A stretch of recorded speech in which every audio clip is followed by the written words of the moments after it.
স্মার্টফোনে যদি এআই টেকনোলজির সঠিক ব্যবহার করা যায় তাহলে সেই স্মার্টফোনটি কতটুকু পাওয়ারফুল হতে পারে, কতটুকু শক্তিশালী হতে পারে, সেটা যদি স্যামসাং গ্যালাক্সি S24 সিরিজের দিকে তাকাই তাহলে হয়তোবা সেটা আমরা পুরোপুরি ভাবে বুঝতে পারি। আসলে সত্যি কথা বলতে মোবাইল জগতে মানে মোবাইলের ইতিহাসে এআই টেকনোলজির এত বড় মানে ব্যাপক ব্যবহার কখনোই আগে কেউ করেনি, যেটা স্যামসাং S24 সিরিজ করে।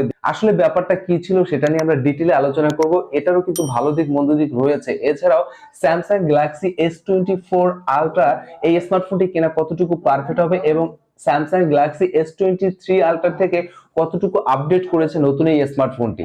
সো এই বিষয়ে নিয়ে আমরা ডিটেইলে আলোচনা করব। প্রথমে যদি এআই টেকনোলজির আপনি যদি স্মার্ট কলার যে সিস্টেমটা সেটা যদি আপনি একটু শুনেন ডিটেইলে, আসলে আপনি অবাক হয়ে যাবেন। এটা যে আসলে আমরা কল্পনা করেছি বাট সেটা কিন্তু স্যামসাং S24 সিরিজ এটা বাস্তবে রূপান্তরিত করেছে। আপনি একটু ভাবেন, আপনি যে স্মার্টফোনটি ব্যবহার করছেন সেই স্মার্টফোন দিয়ে বাইরে কারোর সাথে কথা বলছেন, লাইক